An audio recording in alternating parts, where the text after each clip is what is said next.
Good evening and please welcome back to our channel number one happy family. আজকে হলো রোববার আর এখন সন্ধ্যে 6টা থেকে আমি আজকে আমার ব্লগটাকে স্টার্ট করছি। কারণ হলো একটা কারণ আছে যে সন্ধ্যে থেকে স্টার্ট করার, সেটা আবার আমি আমার এখানেও করব না, ব্লগটা স্টার্ট করবো হলো আমার বান্ধবীর বাড়ি থেকে। আর রোববার আমার বান্ধবী খিচুড়ি করেছিল, একটু বর্ষা বর্ষা ছিল বলে, তো আমার ছেলে বলেছে খিচুড়ি করেছে কেন, অন্য কিছু করতে পারোনি? তা বললো পরের রোববারে তোকে কিছু খাওয়াবো। তা হঠাৎ করে ও সকালবেলা এসে বলছে এই আজকে তো রোববার হয়ে গেল, বাবুকে তো বলেছি কিছু খাওয়াবো, তাই চলে যাস, রান্না করব ওখানে। তা আমি তখনই ভেবে নিলাম যখন রান্নাই করবে তখন ছোট্ট করে তোমাদের সঙ্গে ব্লগটাও শেয়ার করব, কি রান্না হচ্ছে কিভাবে করছে আজকে সেটাই শেয়ার করা যাক। তা চলো আগে তৈরি হয়ে নিয়ে সোজা ওর বাড়িতে চলে যাই, গিয়ে দেখি কি হচ্ছে না হচ্ছে। বললাম যে আমি চলে আসবো, টুক করে চলে এসে দেখছি ও রান্নাঘরে ঢুকে গেছে, ও কাজকর্ম করতে। ওই যে চিকেন, কি করবি রে চিকেন দিয়ে? এই তো চিকেন দিয়ে কি করবো লাস্টে দেখাবো। এখন আমি চিকেনটাকে হলুদ লবণ আর একটু লেবুর রস আর সর্ষের তেল মাখিয়ে রেখে দিচ্ছি কিছু সময়ের জন্য, ম্যারিনেট করার জন্য। ঢেলে নিই, যখন ধোবো তখন বলবো। আর আচ্ছা চালও ঢালি, হবেটা কি একটু শুনি না।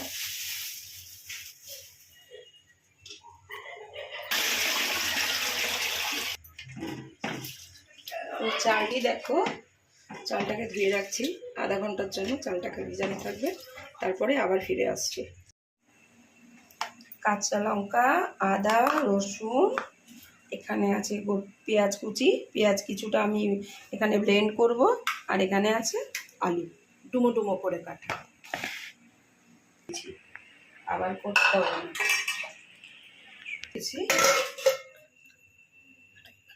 ভাতের জন্য জল বসিয়ে দিয়েছি, গোটা জিরে দিলাম, একসাথে সব নিয়ে ব্লেন্ড করব। সরা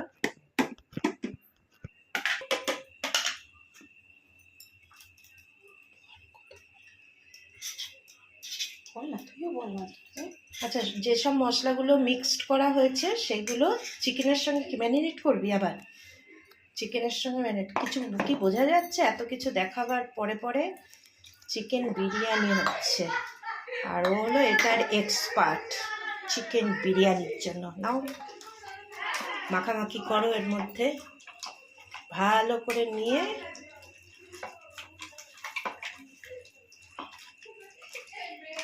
তেজপাতা করো। কি করতে হবে? বেছে দিতে হবে এর সঙ্গে? ঠিক আছে, ভাতের হাঁড়িতে জলের মধ্যে দিতে হবে। আচ্ছা ফুটন্ত জলে ও বললো কিছু তেজপাতা দিয়ে দিতে, তেজপাতা আমি দিয়ে দিচ্ছি। আমি কিছুই জানি না বিরিয়ানি করার, বিরিয়ানির টেকনিকটা ওই সমস্তটাই তোমাদের সঙ্গে শেয়ার করবে।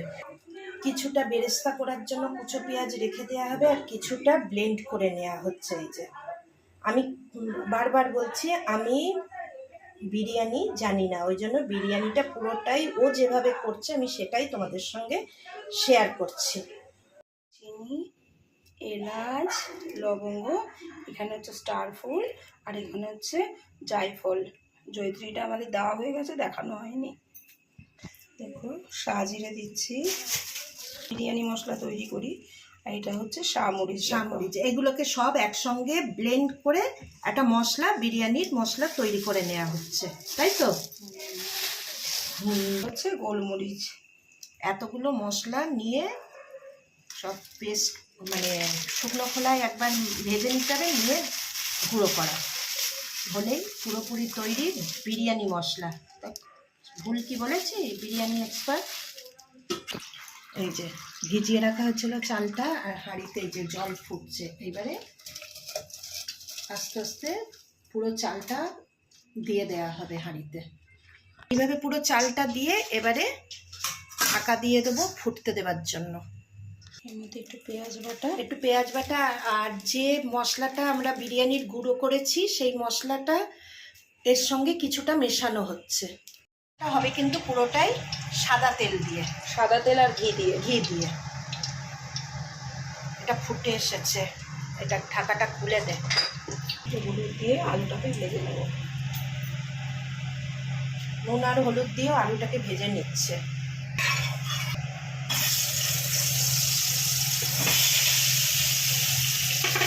লাল লাল করে ভেজে নেওয়া হবে। আর এইদিকে দেখো ভাতটা প্রায় হয়ে এসেছে।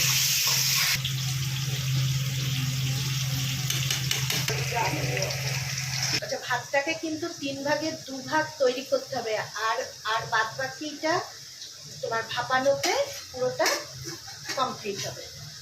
আচ্ছা, কিছুটা পেঁয়াজ ভেজে নেওয়া হচ্ছে বেরেস্তা করার জন্য, আর বাদ বাকিটা তো দেখাই হয়েছে চিকেনের সঙ্গে মাখিয়ে রাখা হচ্ছে। এবার মাংসটা তৈরি হবে, বিরিয়ানির চিকেনটা তৈরি হবে। শুকনো লঙ্কা ফোড়ন, পেঁয়াজ বাটা। আচ্ছা, এটা তেল ছাড়া অবধি হোক। যতক্ষণ ওখানে পেঁয়াজটা হচ্ছে তার মধ্যে বলে দিই, এই মাংসের মধ্যে আদা, রসুন, কাঁচা লঙ্কা আর পেঁয়াজ বাটা সঙ্গে একটু পাতি লেবু দিয়ে ম্যারিনেট করে রাখা হয়েছে মিনিট 15-এর জন্য। চিকেনটা পুরো যখন এটা বেরিয়ে গেছে তারপরে আমি চিকেনটা দিয়ে দিলাম। এবার চিকেনটাকে আমি সুন্দর করে কষাবো, তারপরে আবার ফিরে আসছে। এখন হলো রাঁধুনি আর হেল্পারের হলো টি টাইম। চিকেন থেকে মোটামুটি তেল ছেড়ে গেছে। এরপরে কি কি হবে একটু বলে দাও সোনা আমার, অনেক রাত হচ্ছে।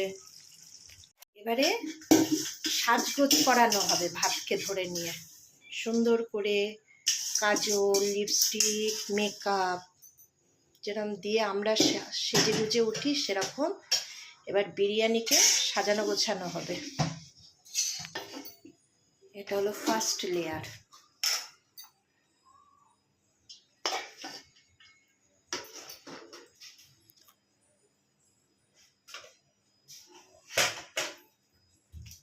আমাদের বিরিয়ানি এক্সপার্ট যেভাবে বিরিয়ানি করে ঠিক সেই পদ্ধতিটা দেখাচ্ছি।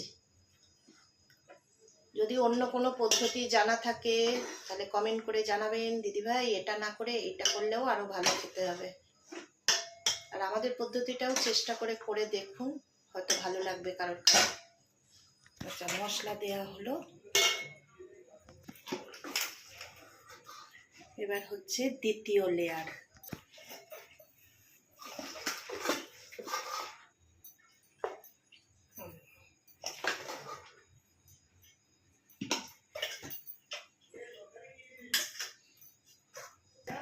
নিয়ে যাও, দাঁড়াও দিচ্ছি। মশলা দেওয়া হচ্ছে, চিকেন হাতে তৈরি মশলা। একটা পিস দিয়ে দিই আলু দিয়ে, ছোট একটা। আচ্ছা, এই হাতে তৈরি মশলা দিয়ে যারা বিরিয়ানি করবে তার টেস্টই আলাদা। মশলাটা তো আমি দেখিয়ে দিলাম কি কি দিয়ে তৈরি হলো। এর উপরে এবারে লাস্ট লেয়ারটা হবে। লেয়ার হয়ে গেছে, এটা লাস্ট ফিনিশিং। আচ্ছা, তার উপরে কি পড়বে? এবার পড়বে বেরেস্তা। হলো হলো স্পেলিং মিস্টেক, উচ্চারণের ভুল, যাই হোক। আর পড়বে এটা কি বললি? কেশর, দুধ দিয়ে ভিজিয়ে রাখা কেশর। আচ্ছা, এইবার পুরোটাই দমে বসানো হচ্ছে। এই যে কতক্ষণের জন্য বলে ফেলো বিরিয়ানি এক্সপার্ট? 15 মিনিটের জন্য দমে বসানো, তারপরে খাওয়ার জন্য রেডি। দম থেকে নামানো হয়ে গেছে। এবারে কি করব? বাড়ি নিয়ে যাবো। উফ, just wow wow, just Saint বেরিয়েছে না, আর দারুণ গন্ধটা বেরিয়েছে, আর এত সুন্দর কালারফুল হয়েছে না। কেউ যদি বিরিয়ানি এক্সপার্টকে নিয়ে যেতে চাও, ভাড়া করে হায়ার করে নিয়ে যেতে পারো। আমি ঠিকানা দিয়ে দেবো, যদি কেউ জানতে চাও কোথায় তার বাড়িঘর সব বলে দেবো। এখান থেকে নিয়ে যাও, ফোন নাম্বার যদি চাও সেও আমি বলে দেবো। আমার কাছে কমেন্ট করবে, আমি বলে দেবো।